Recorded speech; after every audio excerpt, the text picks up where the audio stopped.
I think it's all about tackling the issue and prevent the cycle from happening. Hi, my name is Magdalene Adenaike, and I am the founder and CEO of Music Relief Foundation. And we've hosted this event tonight called Youth Matter, engaging with the police, the MPs, and local organizations on issues concerning knife crime. On our panel, we had 2 young people on the panel today. We had Javan and we had Nia. And then we had the Borough Commander, Chief Superintendent Jeff Booth on the panel as well. And we had Sarah Jones, MP, who is championing knife crime and looking at tackling knife crime over a 10-year plan. And Yemi Hughes, the mother of Andre Adenaike, who unfortunately lost his life through knife crime last year, and myself as well on the panel. I'm the Borough Commander for Croydon Borough. I came today in support of Music Foundation. I believe they're doing some fantastic work. And we need groups like this, more of them, to keep doing stuff in the community and getting young people to have aspirations to bring about a better future. I want to say a big welcome to all of you, and I hope, as I said, we're going to have a honest conversation, but I believe you're going to go back home, transformed in one way or the other as to how we engage with young people. Once again, thank you very much and welcome to this event.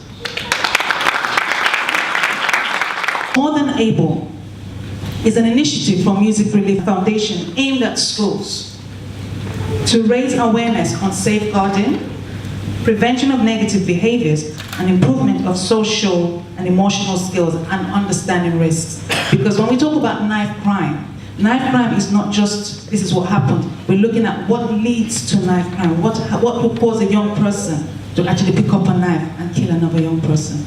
There's no answer for the knife crime and stuff like that.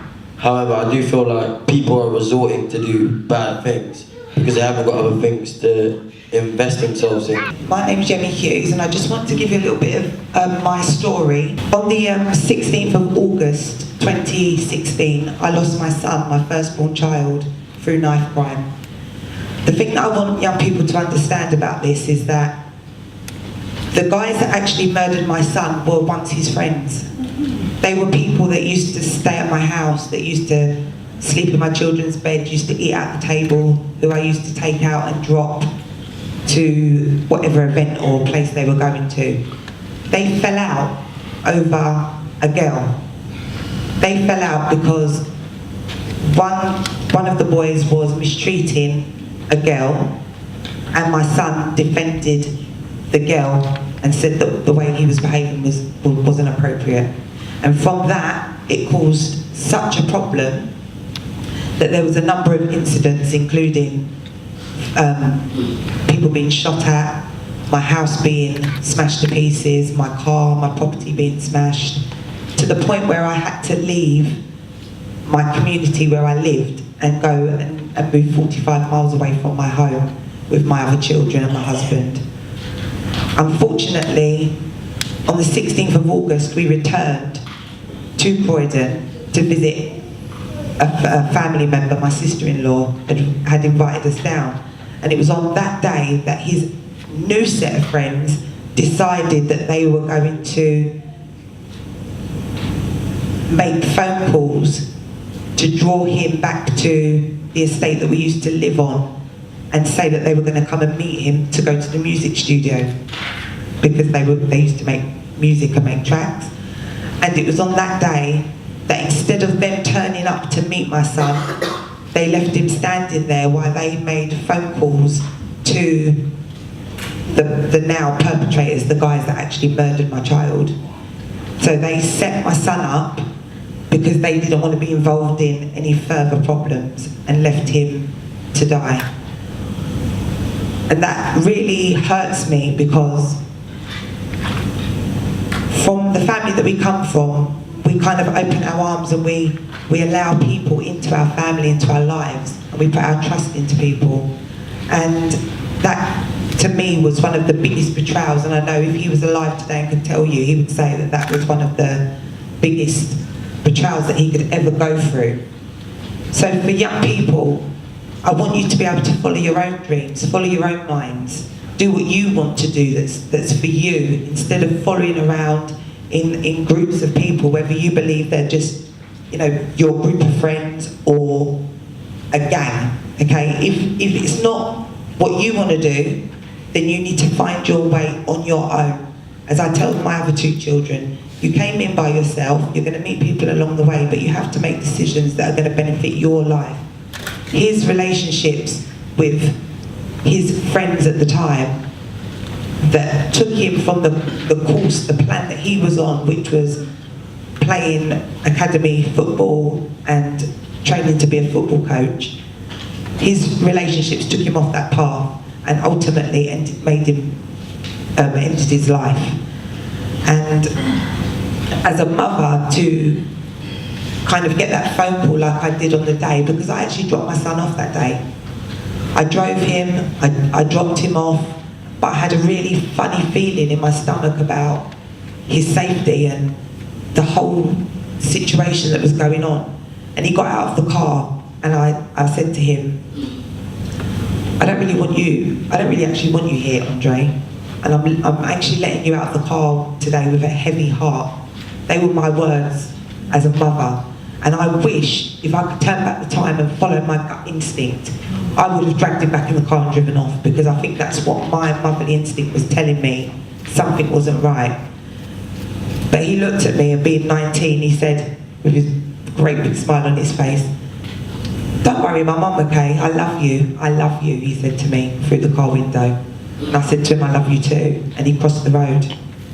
And I drove off and I left him there. And when I received the phone call from a friend of mine that lived on the estate, she called me and she said, Yemi, somebody's been stabbed. And I said to her, what do you mean somebody's been stabbed? Because I don't want to believe that she's talking about my child. And she said, I don't know, they're just saying somebody's been stabbed. I said, well, there's a reason you're calling me. And she said, well, they're saying it's Andre. So I started to put my shoes on. And I said to her, you need to go and look for me. Go and look. Go and tell me, is it Andre? And she said, I don't want to look. And I said, please, I begged her, please, go and have a look. And she crossed the road. And she didn't even reply to me. She just started to scream. She was screaming down the phone. And I jumped into the car and I drove there. And arriving back on the estate and seeing an air ambulance, I knew straight away that it was a very, very serious stabbing that had taken place, because the air ambulances are not coming for one stab where somebody's stable can be taken to hospital by road. And I got out of the car and I started to run the length of the road, and everybody that was in the street was shouting, he's calling for you, he's screaming for you, he's shouting for his mum, he wants his mum, he wants his mum. And that's my 19-year-old screaming for his mum at 19, still wanting his mum.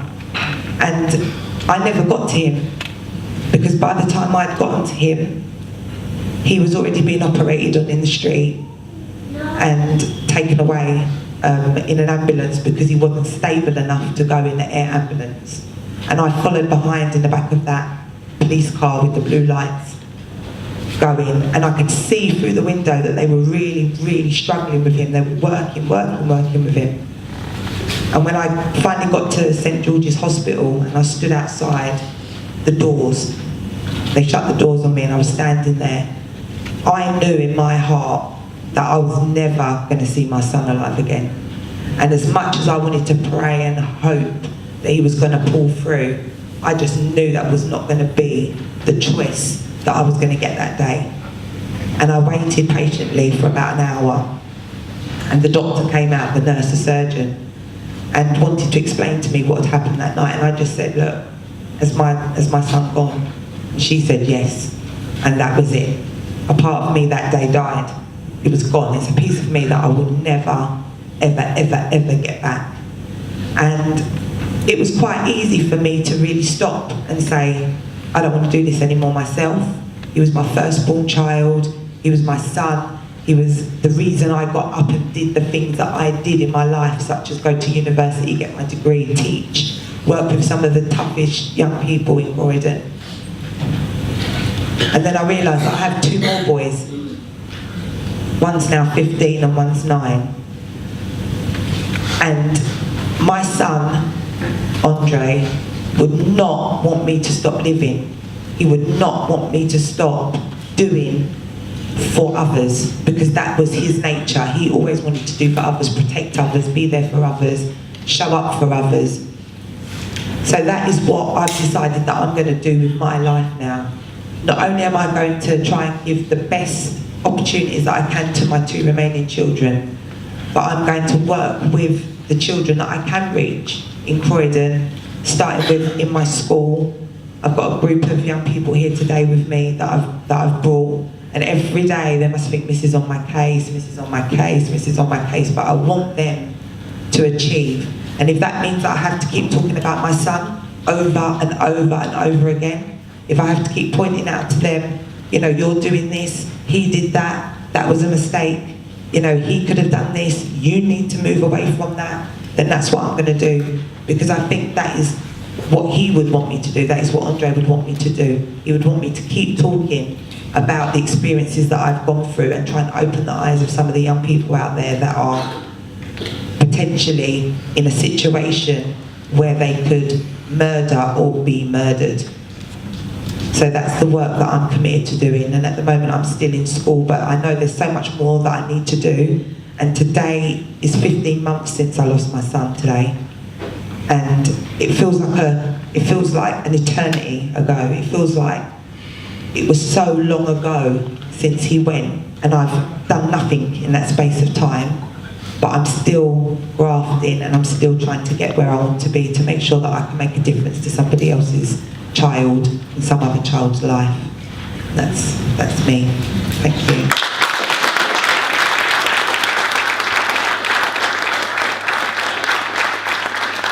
On Good Friday, my nephew, who was 17, was actually stabbed 16 times in Southend. Oh.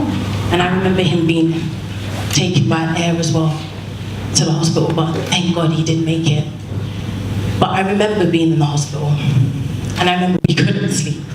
You know, I was 11, 12 when he was born. He was like my toy baby, you know? He was my little boy.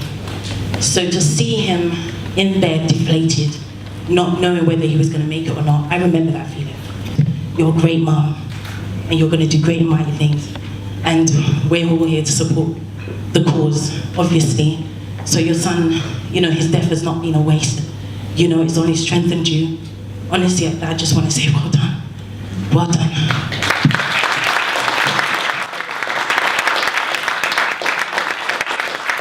My name is Pat Reed. I'm the chair of the Croydon BME Forum. I'm the chief executive of PJ's Community Services. I've supported this event today, Music Relief, because I feel they're doing a phenomenal work in the community. I think that they are somebody who delivers.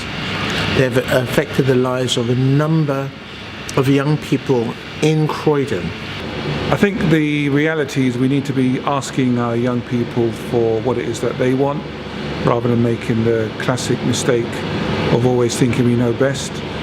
When you give young people the opportunity to voice their opinions, you then find that they know the actual solutions to the problems that we're trying to solve. I would like to first and foremost speak to that young person out there who is in a crossroads.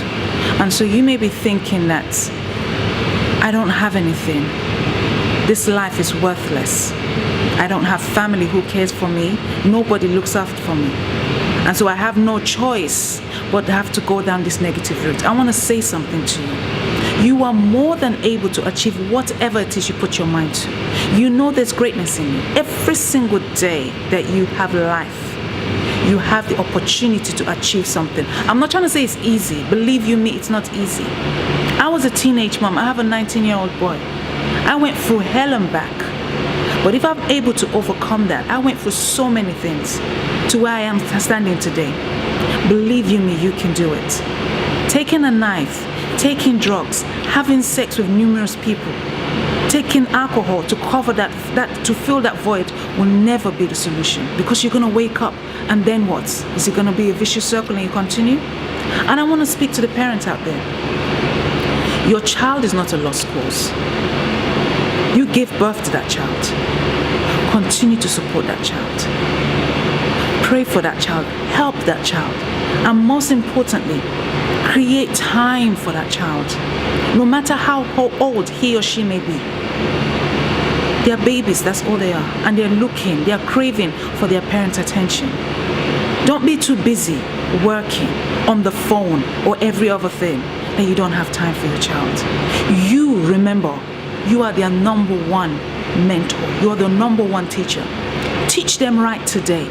Create a solid and great foundation, and you will celebrate them tomorrow. Thank you. My name's Jeff Booth. I'm the Borough Commander for Croydon, and I've been interviewed by Eat That Vlog.